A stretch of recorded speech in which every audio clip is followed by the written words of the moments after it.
let's take a look at the Seditious Six.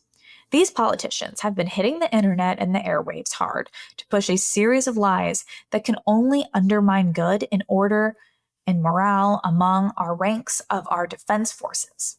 First off, we know these Democrats, by the way, made these videos basically telling people who are in the military not to listen to orders. Well, from the start, whenever they were pressured to name the exact order given by President Trump that they consider illegal, not a single one could provide a concrete example. What order? They don't even know.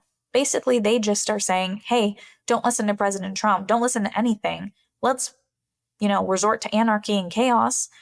These are the people who claim to have been really horrified by January 6th and that they're telling our military to do this.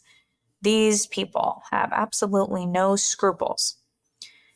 So they hedged, saying it wasn't about anything specific, but just a friendly reminder to the troops. Oh, really? Very friendly. That's all. Just a single PSA at this point in time. About that one aspect of military life that literally every service member is trained on from basic training. Nothing to see here. Yet another lie. They know what they're doing is wrong. Were any of the Seditious Six actually in the position of commander-in-chief? Would they tolerate this blatant attempt to sow dissension among their ranks? For proof, we only need to look at what they said regarding the forced separation of countless military members for refusing the mRNA vaccine during Biden's rule. I didn't want to think back to this, but which was absolutely nothing. Such was the sincere concern for the well-being of our troops at the time and the health of our fighting forces. Instead of apologizing for fomenting sedition in the military, they have all doubled down. Of course, they're Democrats.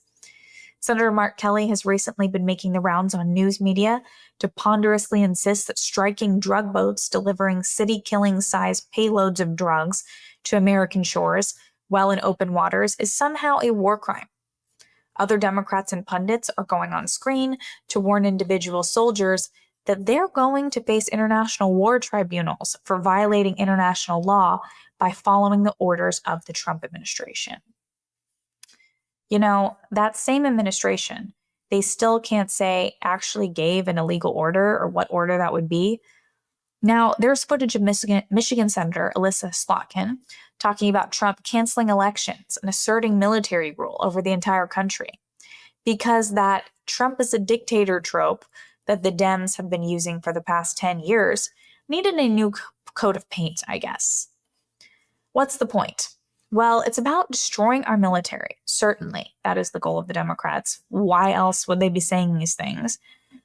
It's also about delegitimizing President Trump, but also the government in general. And it really does basically indicate that they're for anarchy.